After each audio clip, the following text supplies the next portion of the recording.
so much. It's a real pleasure to be speaking at the conference today, and real pleasure to see this conference unfolding. I'm really happy to provide the intro to the conference and the overview of what to expect for the day. Just going to make sure I've got this. Okay, perfect. So I'm going to do two things right off the bat here. One is to give you an overview of the program and the speakers. And then I will give you an overview of HHT by way of intro to all the other talks today. First, I want to say how excited I am to be heading off the program here. I want to tell you that you have a group of amazing speakers here today who have kindly agreed to spend their Saturday connecting with patients from across Canada and elsewhere, and to provide their expertise. These are all expert clinicians and scientists who are also very passionate about the cause. So it's a real privilege to have them here with us today. Today, you're going to hear about the major aspects of HHT, everything from nosebleeds to brain EVMS. And you're going to hear about these in the context of up-to-date 2023 information, including everything from diagnostics for the disease and for various aspects of the disease, treatment and the HHT guidelines-based treatment, as well as research into HHT. As I mentioned, you will hear from expert doctors from multiple centers of HHT centers of excellence. Across Canada, you'll hear from Vancouver, Montreal, Toronto, Winnipeg, and then also we have speakers from Boston, San Francisco, and Puerto Rico. In addition to hearing from doctors and other healthcare team members from these centers, you'll also hear insights from an HHT PhD scientist from the University of Pittsburgh. Finally, all of this is organized and hosted by our dedicated board and volunteers from HHT Canada, and I can't thank them enough for inviting us, for organizing this, and for all that you do for HHT patients. Now, to talk specifically about HHT, I'm going to give you a bit of an outline of the disease. I'm going to define the disease and some of the tongue-twisting terms that often get in the way of us talking about HHT. I'm going to summarize how we diagnose HHT, and then I'll give a bit of an intro to HHT by organ, because as many of you know already, HHT can affect many different organs. Finally, at the end of the day, we're going to wrap up by having a panel with HHT Centre directors, those three of us HHT Centre directors from across Canada, to summarize how HHT care is available and delivered in Canada. So first, always an important place to start. What exactly is HHT? HHT stands for Hereditary Hemorrhagic Telangiectasia, and as I promised, full of tongue-twisting terms, and I will define these in a minute. It's also had some other names previously, and it's sort of always important to mention these because people, some doctors will use these terms rather than HHT, and that can be confusing. So it's also known as Osler-Weber-Rondeau disease or Rondeau-Osler disease or Osler's disease. And the order in those names is often dependent on what country the people are speaking from, and which of the original doctors who described the disease, what country they're from. But we think that it's most informative to call this disease HHT, and this is the current standard that we call it HHT, rather than naming it after the original doctors that described it. So what does HHT specifically mean? What does each word mean in HHT? Well, the first one is probably the easiest one to explain, the hereditary. So hereditary means something you get from your parents, and that typically that would mean through the genes that they pass on to you. And when we talk about the genes specific to HHT, we're talking about three genes: the endoglin gene, the ACVRL1 gene, and SMAD4, more tongue-twisting terms. But I wanted to introduce those, and you will hear more about them later. Each family has their own mutation or change in one of these genes. The second word, hemorrhagic, simply means a tendency to bleed. And the third word, telangiectasia, is the one that's probably the biggest mouthful of all. And telangiectasia is a medical word that is based on three sort of Latin terms. The first one is tel, which means the end, and it's about the end of the blood vessel. The second part of the word is or angio, and you'll hear this word come up again later with respect to some medications and tests that we use. And angio just means blood vessel. And ectasia, the third part of the word, means deformed. And so the idea of, or the meaning of telangiectasia is a blood vessel that's deformed at the end of it. And this is a picture, I'll show you some more in a minute, but this is a picture of an angiogram, so imaging of blood vessels in the lung, and shows the normal, typical sort of tree branch-like structure of blood vessels compared to an abnormal vessel here in HHT, which has a deformed area at the end of the blood vessel, rather than this nice branching tree structure. This is a slide here that I often use to teach doctors and scientists about HHT, because I think it's one of those pictures worth 1,000 words. It has some very clear images of what HHT looks like. So HHT is characterized by the abnormal blood vessels, so the telangiectasia, which are the small ones, and the arteriovenous malformations, which are simply a larger version of telangiectasia. And we'll call those AVMs for most of the presentations here today. So the pictures on top here are of some very typical telangiectasia on the finger and on the lips and tongue of a patient with HHT. And the pictures at the bottom of the slide here are of some very typical AVMs on angiograms in the lungs and in the brain. More to follow on this. I want to specifically show you what an AVM looks like a little more close up by showing you a lung AVM. So an AVM is really a direct connection between an artery and a vein without any capillaries in between. And if we look at this very close up visual of an angiogram, so in other words, imaging showing blood vessels in the lungs, you can see that this is the feeding artery, or the artery of an AVM. This is the ball on the end, or the malformed end, which we call the aneurysm. And this is the draining vein. So this is a very typical AVM, and most of the AVMs and telangiectasia in HHT look like this, or a slightly more complex version of this. So if we come back to what's happening with blood vessels in people with HHT, let me begin by saying that most blood vessels in people with HHT actually have a normal structure, not like the ones I've just shown you. But there is a small number that are deformed, that do turn into telangiectasia or AVMs. And one of the important questions in HHT research for the last number of years has been why? Why does one blood vessel turn into an abnormal blood vessel, a telangiectasia or AVM, and another one not? And that is one of the keys really to us understanding how to best treat HHT and how to develop new and novel therapies for treating HHT, so that we can either reverse the abnormal blood vessels, bring them back to normal, or hopefully even one day reverse or stabilize those blood vessels, or hopefully even one day prevent them from happening. The symptoms and signs of HHT depend on those abnormal blood vessels. It's not a problem with coagulation of the blood. It's a problem of blood vessels that tend to bleed. These abnormal blood vessels have a tendency to bleed, and their number and location is really what determines the symptoms and complications of HHT. And so another major feature, a concern in HHT research in 2023 and for the last number of years has been, what are the factors that make those abnormal blood vessels bleed? Over the course of the rest of my talk, as I talk about various aspects of HHT, I'm also going to point to point to who's going to talk to you more about this during the course of the day. So you will have some very interesting insights from an HHT scientist, Dr. Anthony Ansel from University of Pittsburgh, who will, I believe, guide us in answering or trying to understand the approach to some of these very important questions in HHT. Sorry.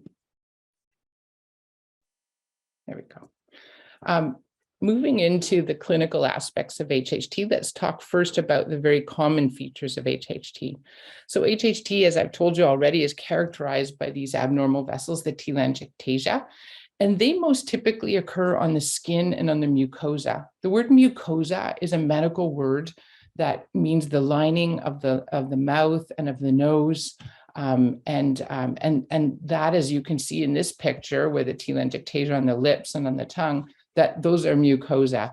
And the mucosa are one of the typical places where we can see telangiectasia and HHT, as well as on the skin, typically of the hands and face. Telangiectasia are present in about 90% of adults, but the appearance of telangiectasia is age-related. So if we look at a group of 20-year-olds with HHT, maybe only about half of them will have visible telangiectasia, but by age 50, about 90%. The same is true of the nosebleeds in HHT, and the nosebleeds occur in HHT because of bleeding from telangiectasia on the mucosa inside the nose. These are age-related as well, and though they can start in early childhood, usually only about 50% of 20-year-olds with HHT will have developed nosebleeds, but by age 50, usually 90 or 95% of people with HHT have chronic nosebleeds. And we typically describe those nosebleeds as spontaneous and as recurrent, and that, meaning everything from multiple times per day, or there's a real range. Some people it's just weekly, some people it's monthly, but it's a long-term recurrent problem in most people with HHT.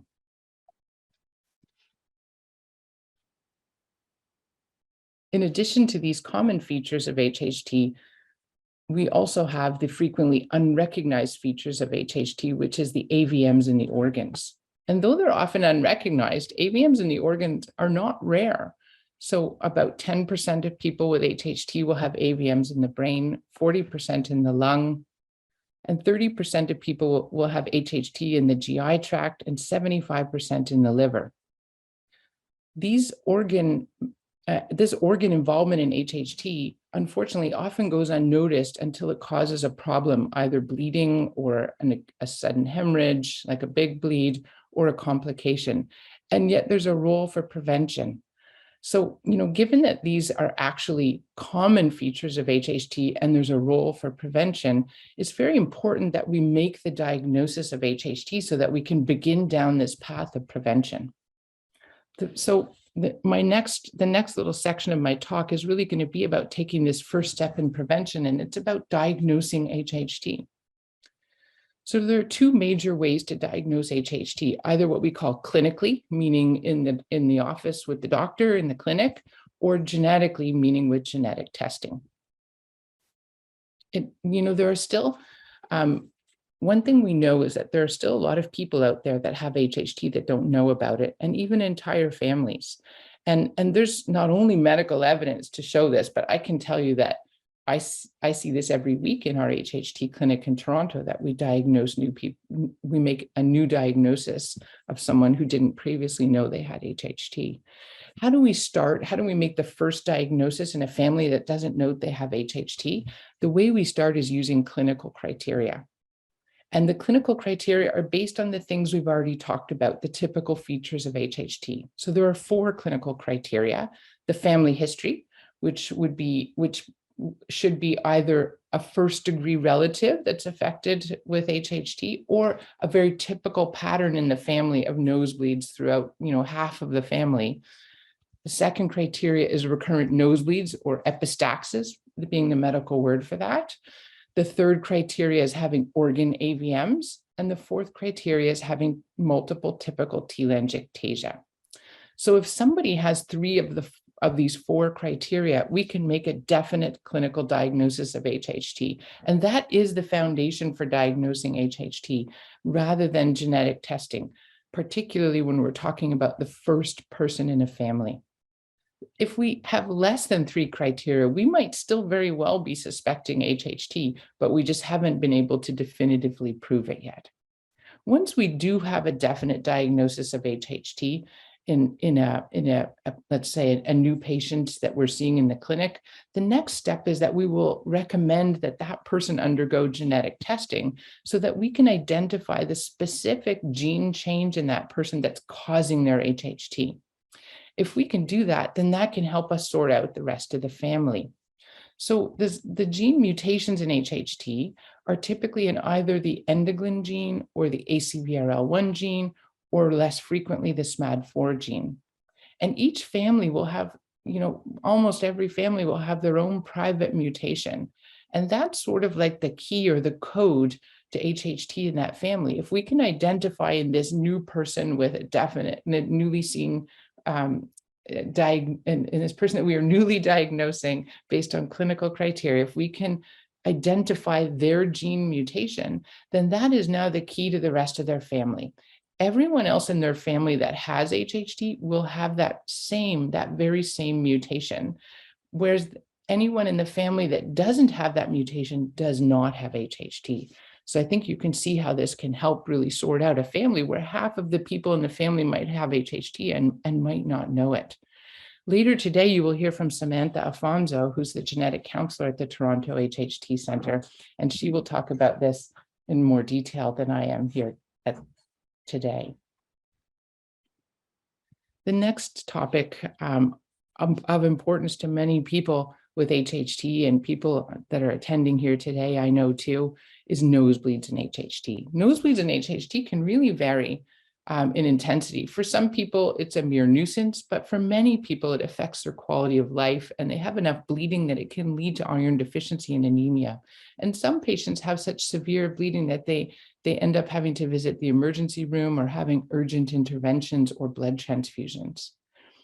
Today, you will hear about the management of the chronic recurring nosebleeds in HHT and also those acute severe episodes of nosebleeds in HHT from Dr. John Lee, our HHT ear, nose, and throat physician at the Toronto HHT Centre, and Bethany Yake, our HHT nurse, both of whom deal with and advise on nosebleeds in many of our HHT patients. In addition to this sort of first-line management of nosebleeds, which often involves moisturization and ways of protecting the nose and healthy living to keep the nose healthy, we have also a range of treatment that are available, from less invasive to more invasive surgical options, as well as medical therapies from less, rather than invasive, sort of less risky to more intense therapies, depending again on the severity of the nosebleeds.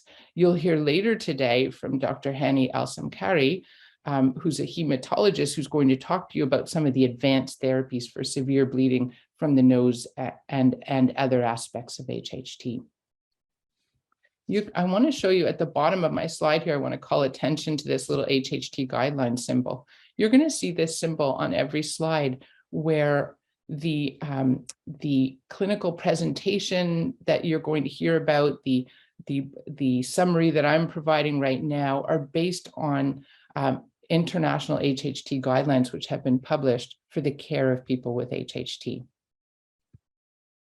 Let's talk about lung AVMs now. Lung AVMs are another frequent aspect of HHT. They're present in 40% of people with HHT, so really not a rare problem amongst HHT families.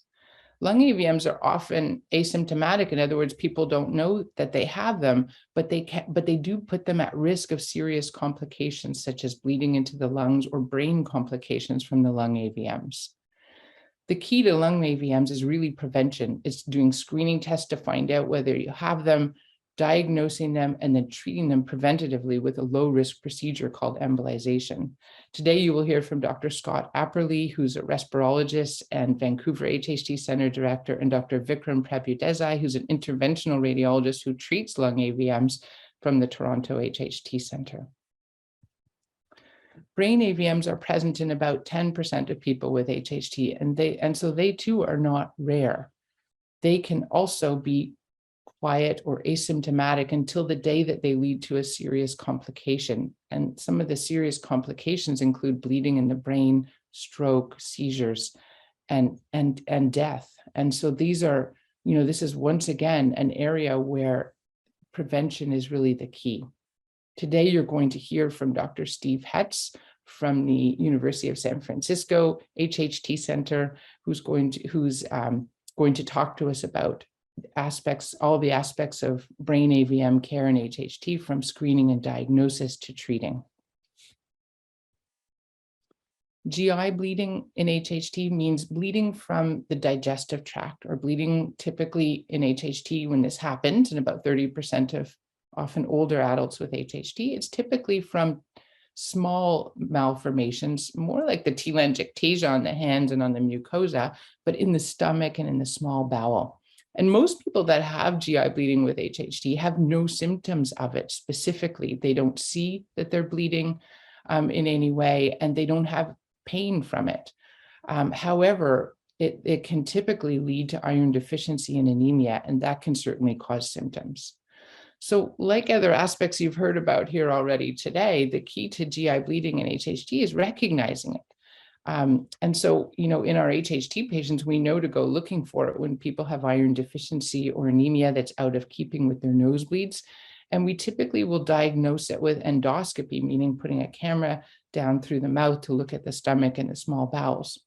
The first line of treatment is supporting with iron replacement, and typically we'll treat through the scope at the first endoscopy. But sometimes people with HHT-related GI bleeding eventually end up needing medical therapies to help control their bleeding. And again, we have a range of medications that we use, including anti-angiogenic therapy, depending on the severity. You'll recognize that word angio again here. So that I mentioned earlier means blood vessel. Well, anti-angiogenic therapy means a medication that affects how blood vessels develop. And since blood vessels develop abnormally in HHT, at least some of the blood vessels do,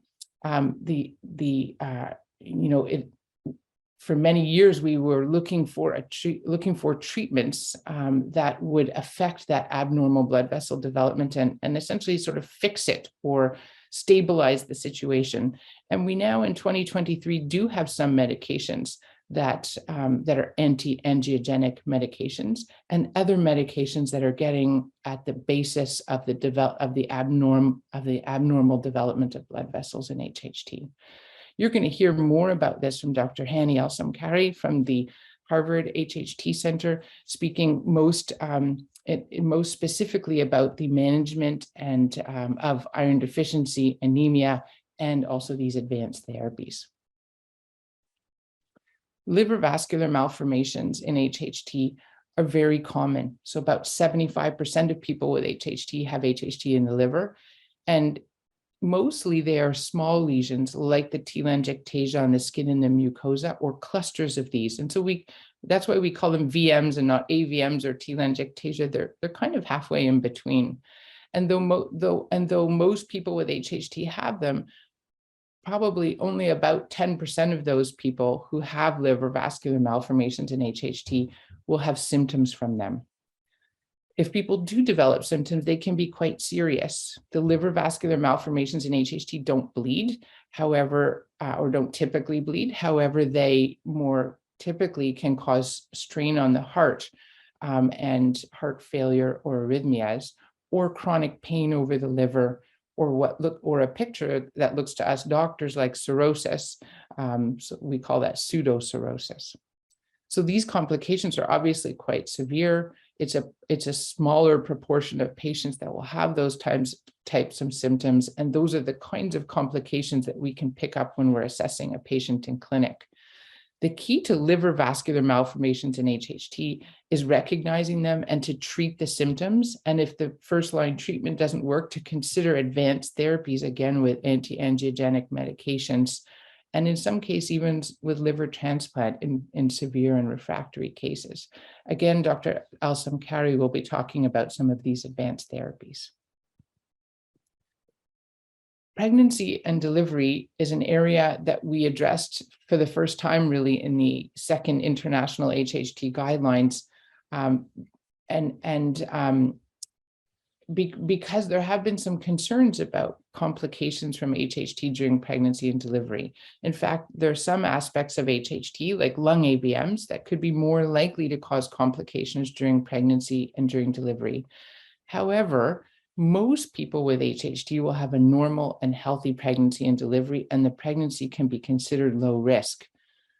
But when we know a woman has HHT and she is contemplating pregnancy, our first priority is to try and make sure that her screening is up to date and that any significant AVMs, like lung AVMs, have been treated prior to pregnancy. This is, things don't always happen in this order. Sometimes a woman might be diagnosed with HHT while they're pregnant. And so we also have ways of screening and treating AVMs during pregnancy. You're going to hear some this in more detail, discussed in more detail by Dr. Andrea Lausman, obstetrician at the Toronto HHT Centre later today. And you will also hear about one of the other aspects that's really connected, of course, to pregnancy and delivery in HHT is family counseling around the diagnosis and prevention for the future baby. So Samantha Afonso, who I've already mentioned, our genetic counselor, she will be talking about those aspects as well. Finally, children with HHT. So children with HHT have very similar risks of having lung and brain AVMs as adults with HHT do. Even though most children with HHT don't yet have nosebleeds or telangiectasia, or perhaps they develop them through later childhood or adolescence, unfortunately, those nosebleeds and telangiectasia don't tell us which children in an HHT family might have lung and brain AVMs. So the key to pediatric care in HHT is sorting out sorting out whether the children have HHT or not. And the current International HHT Guidelines recommend doing so as early as possible in life. As you can imagine, if they don't have nosebleeds or telangiectasia, then our approach is usually with genetic testing, which you'll hear more about over the course of the day. You will also have the pleasure of hearing from Dr. Wilfredo de Jesus Rojas from the Puerto Rico HHT team, who will be talking about pediatric care in HHT. Finally, at the end of the day, we're going to have a panel with myself and Dr. Andréane Gauthier, who's the director of the Montreal HHT Centre, and Dr. Els de Gussum, who's the director of the Winnipeg HHT Centre, and HHT Canada members, so that we can answer your questions about HHT care in Canada. We're happy to talk about HHT guidelines-based care of, in terms of diagnosis, screening, and also treatments that are available in Canada, and happy to refer back. And I wanted to make sure to provide you the link right here as well to the International HHT Guidelines. We have HHT centers in Canada. Each one is made up of an expert HHT team, and each center in Canada can provide all of the types of expert and guidelines-based care that we're going to be talking about today. So we would like to make sure that people know where that is available.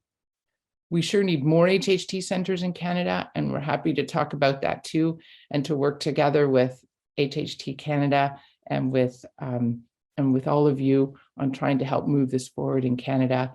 And of course, finally, we also want to let you know what's available in terms of participating in HHT research in Canada and how we're trying to advance the cause of HHT care. So on that note, I will end and say thank you for this opportunity to open the conference, and I hope you all really enjoy the conference. I am happy to answer any questions. Thank you. Dr. Faughnan, thank you for your important overview into the major features of HHT, the diagnosing of HHT, and lines of therapy for HHT. We will hear about these topics in further details following this question period. So please feel free to send me any questions that may come to your mind. But first question that we have is it possible to get HHT without a family history? Oh, that's a really great question. So most of the time when we diagnose HHT, we can trace it back. We trace it back that either mom or dad had HHT, and we can, when we take the family history, we can elicit that. But sometimes, every once in a while, about 5% of the time, when we diagnose someone with HHT, we actually don't find any evidence of HHT in their family, in their parents. And so we say that they're a de novo case of HHT. In other words, they're the first person to have it in their family. So this brings back a little bit the question about an HHT mutation, like what is a mutation? So a mutation is a change in a gene that causes disease. And those mutations typically happen. It's sort of like an accident that those mutations happen in someone's genes. And typically, and once they happen, let's say in a parent, then they have a 50% chance of passing that on, in the case of HHT, to their child, to each child. But the accident or the change in the gene can actually happen in development, in the baby, in utero, before they're born. And so that in that case, that person will be the first person to have HHT in their family. Thank you so much. This relates very well to our next question, which is, if a pregnant mother has HHT, can you detect if the fetus has HHT as well in utero? Yes. So the short answer is yes. The long answer is how and when. And that really depends. The technology is available to detect HHT. Let's say we know the mutation that causes the HHT in mom, then the technology is available to detect HHT in her unborn child or in her child at birth. Either, like, the technology is available for either, and there are various different ways that this can be made available to somebody.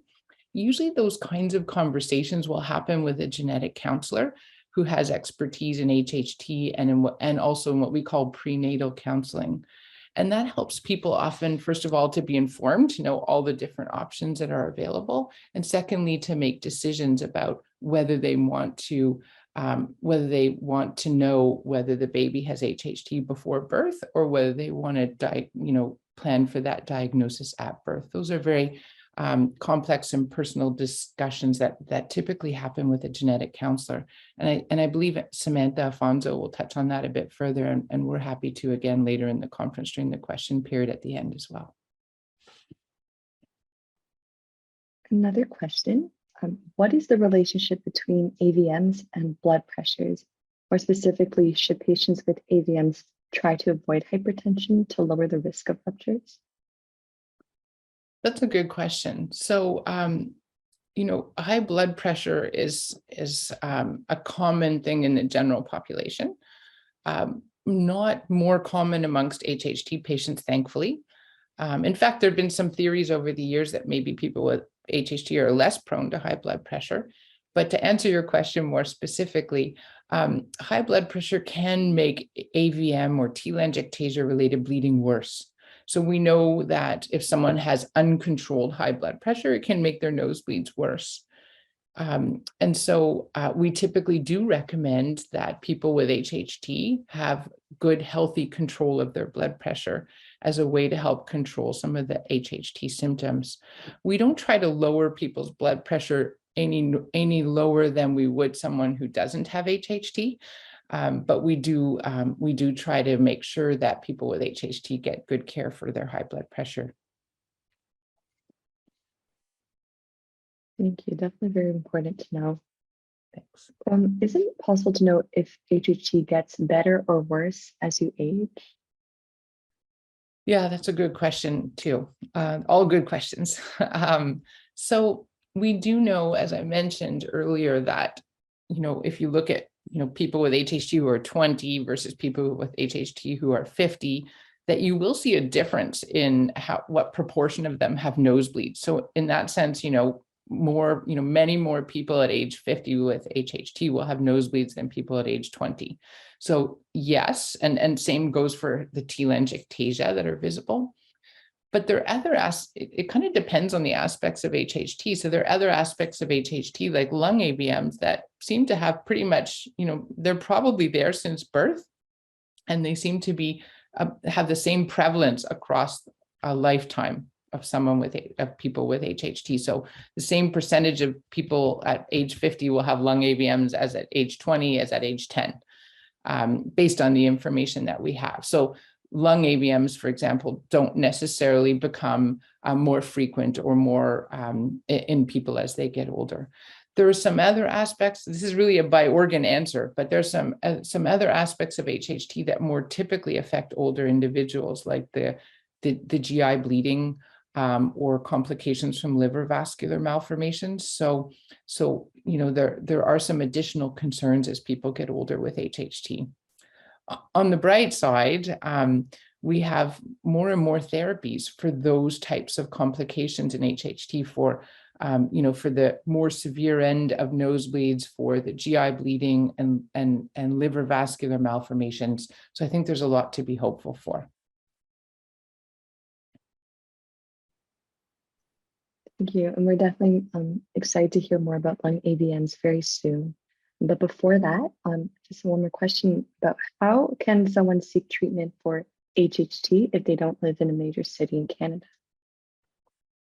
Yeah, it's in some ways this is there's an easier answer to this than there used to be, because we have a little bit more flexibility now in Canada for virtual care. So first of all, I guess that the most important thing is that if somebody has HHT or suspects that they might have HHT, or they have HHT in their family, then they should get referred to an HHT center. Now, we don't have HHT centers in every province, and certainly not in every city. But most of the HHT centers are used to looking after and have developed ways to look after people that are from faraway places, from far away within their province or within other provinces. And some of that is through virtual care, and some of that is through, intermittent in-person visits, even across a long distance.